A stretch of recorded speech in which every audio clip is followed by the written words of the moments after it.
சமுதாயத்தின் நம்பிக்கை மாத இதழ் அப்பா பதிப்பகம் இணைந்து வழங்கும் நேர்மையாளர் சகாயம் IAS அவர்களின் அனுபவ பதிவில் கடைசி தரையில் கண்டாங்கி சேலை சென்னை புத்தக கண்காட்சியில் விற்பனையாகி கொண்டிருக்கிறது. திரு பிரகாஷ், உங்ககிட்ட இருந்து ஆரம்பிக்கலாம் அப்படின்னு நினைக்கிறேன்.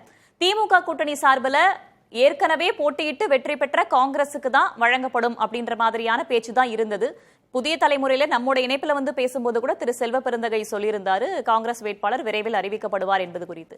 ஆனா திடீர்னு மாறுது, திமுக தான் போட்டியிடும் அப்படின்னு சொல்றாங்க. திமுக சார்பில் வேட்பாளரே வந்து அறிவிக்கப்பட்டிருக்காங்க. என்ன காரணம்? இடைத்தேர்தல் திமுக நேரடியாக களமிறங்க முதல்ல வந்து திமுக தான் வந்து களமிறங்கிறதா தான் முதல்ல இருந்து திட்டம். இதே சந்திரகுமாருடைய வீட்டு விசேஷத்துக்கு போன ஸ்டாலினும் உதயநிதியும் எதுக்கும் தயாராரு அப்படின்னு அவருக்கு சொல்லிட்டு வந்தாங்க. அப்பவே சமிகை கொடுத்தாங்க. அப்பவே சமிகை கொடுத்தாங்க. இவர் வந்து 2011 எம்எல்ஏ, அது இல்லாமல் திமுகவுடைய துணை கொள்கை பரப்பு செயலாளர் சந்திரகுமார். அது இல்லாமல் முக்கியமாக வந்து பார்த்தீங்கன்னா அந்த தொகுதி ஏற்கனவே நான் பை எலெக்ஷன்லாம் அங்கே தொகுதியில் ஒர்க் பண்ணியிருக்கேன். அந்த தொகுதி வந்து பெரும்பான்மை வந்து செங்குந்த முதலியார் அப்படின்னு சொல்லக்கூடிய ஒரு இனத்தை சார்ந்தவங்க தான் அங்கே இருக்காங்க. அந்த இனத்தை சார்ந்தவர் தான் இவர் சந்திரகுமார். அதனால் வந்து அவருக்கான வாய்ப்புகள் அங்கே இருந்தது. ஆனால் நடுவில் வந்து இளங்கோவன் மறையும் பொழுது அவர் ஒரு ஆடியோ பேசி, அவரால் ஃபோனில் பேச முடியல, அப்போது ஒரு ஆடியோ பேசி சிஎம் கையில் கொடுத்தாரு அப்படின்னு. அதாவது அவருடைய இன்னொரு மகன் சஞ்சய், அவரை வந்து நிற்க வைங்க அப்படின்ற மாதிரி அவர் சொல்லியிருக்கார். அப்படி சொல்லும்போது சஞ்சய் என்ன சொல்லிட்டாரு, எனக்கு 5 மணிக்கு மேலே நிறைய விஷயங்கள் வந்து பிஸ்னஸ் இருக்குது, என்னால் வந்து கான்சன்ட்ரேஷன் பண்ண முடியாது, பெரிய அளவுக்கு இந்த தொகுதியில் கான்சன்ட்ரேஷன் பண்ண முடியாது.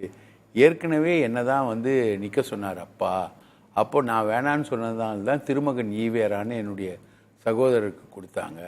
அதுக்கப்புறமும் 2வது தடவையும் என்னை கேட்டாங்க. 2வது தடவையும் நான் முடியாதுன்னு சொன்னதுனால தான் அப்பாவே நேரடியாக களமிறங்கினார். இப்போ மறுபடியும் நான் வந்து நிற்கிறது முடியாது அப்படின்னு அவர் ரெஃப்யூஸ் பண்ணுறார். ரெஃப்யூஸ் பண்ணிவிட்டு அப்போது திமுக ஒரு ஆப்ஷன் கொடுக்குது காங்கிரஸ்க்கு, நீங்கள் வந்து அந்த செங்குந்த முதலியார் இனத்திலேயே ஒரு கேண்டிடேட்டை ஃபிக்ஸ் பண்ணுங்கள் அப்படின்னு ஒரு ஆப்ஷன் கொடுக்குறாங்க. அவங்களால ஒரு ஃபார்மிடபுளான ஒரு கேண்டிடேட்டை ஃபிக்ஸ் பண்ண முடியல காங்கிரஸால். அது அவங்க டோட்டலாக ஆலோசனை கூட்டம் நடத்திட்டு அதுக்கப்புறம் கொடுக்குறாங்க. இப்போது என்ன அண்டர்ஸ்டாண்டிங்னா, நீங்கள் இந்த தொகுதியை எங்களுக்கு கொடுங்க, திமுக கொடுங்க, இதில் வந்து டஃபஸ்ட் எலெக்ஷன் தான் இது, ஆன்டி இன்கம்பன்சி ஃபேக்டர் வந்து திமுகவுக்கு எதிராக, அரசுக்கு எதிராக நிறைய ஆன்டி இன்கம்பன்சி ஃபேக்டர்ஸ் இருக்குது அப்படின்னு சொல்கிறாங்க. நாங்கள் இந்த எலெக்ஷனை வந்து பெருவாரியான வித்தியாசத்தில் வெற்றி பெறணும், அதுக்காக நாங்கள் உழைக்க தயார்.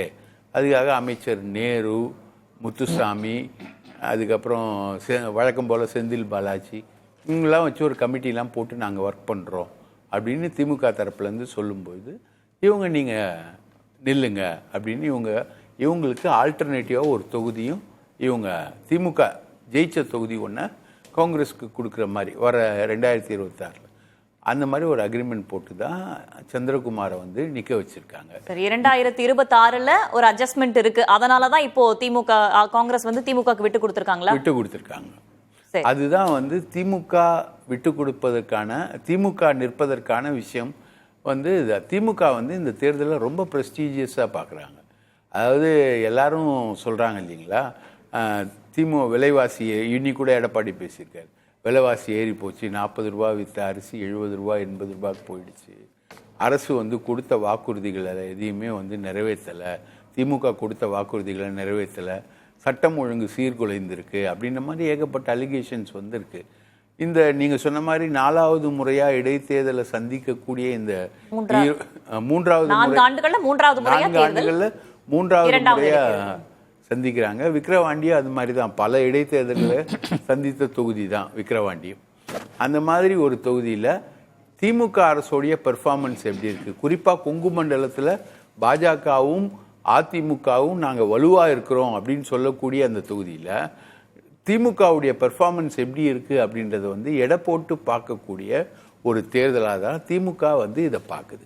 ஓகே, ஒரு பெரு வெற்றி அப்படின்றத தாண்டி நமக்கான பவர் அந்த இடத்துல எப்படி இருக்குன்னு டெஸ்ட் பண்றதுக்காக தான் திமுக நிற்கிறாங்க அப்படின்னு புரிஞ்சு. பெரு வெற்றின்றது வந்த விட அந்த இடத்துலன்றதை விட கொங்கு பகுதியுடைய பெல்ட் அது, அங்கே வந்து கவுண்டர்களோட ஓட்டிங் பர்சன்டேஜ் இருக்குது, கொங்கு வேளாள முதலியார்களோட ஓட்டிங் பர்சன்டேஜ் இருக்குது, இன்னும் பல கேஸ்ட்டு அருந்ததியர்கள். போன தடவை கூட சீமான் வந்து அருந்ததியர்கள் வந்தேரிகள்னு சொல்லிட்டு ஈரோடு கிழக்கு தேர்தலை வந்து சந்திக்க வந்தார். அப்போ வந்து மிக கடுமையான எதிர்ப்பு என்பது அவருக்கு அங்கே வந்தது. இப்போ பெரியாரை சொல்லிட்டு வராரு, பெரியாரை மோசமாக விமர்சிச்சுட்டு அதே ஈரோடு தொகுதி இடைத்தேர்தலுக்கு சீமான் வராரு.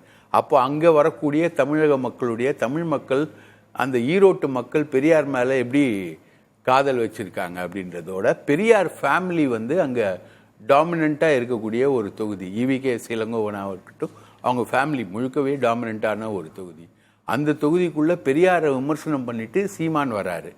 அப்படின்ற ஒரு ஆஸ்பெக்ட்லேயும் பாஜகவுக்கு அங்கே வந்து அதிகமான செல்வாக்கு இருக்குது அப்படின்ற ஒரு ஆஸ்பெக்ட்லேயும், அதிமுக தான் கவுண்டர்களின் பிரியப்பட்ட கட்சி என்கிற ஒரு இமேஜையும், இது எல்லாத்தையுமே டெஸ்ட் பண்ணுறதுக்கான கிரவுண்டாக திமுக வந்து அதை பார்த்தது. மத்தபடி திமுகவுக்கும் காங்கிரஸ்க்கும் இந்த விஷயத்தினால முரண்கள், உள்ளுக்குள்ள முரண்கள் கிடையாது.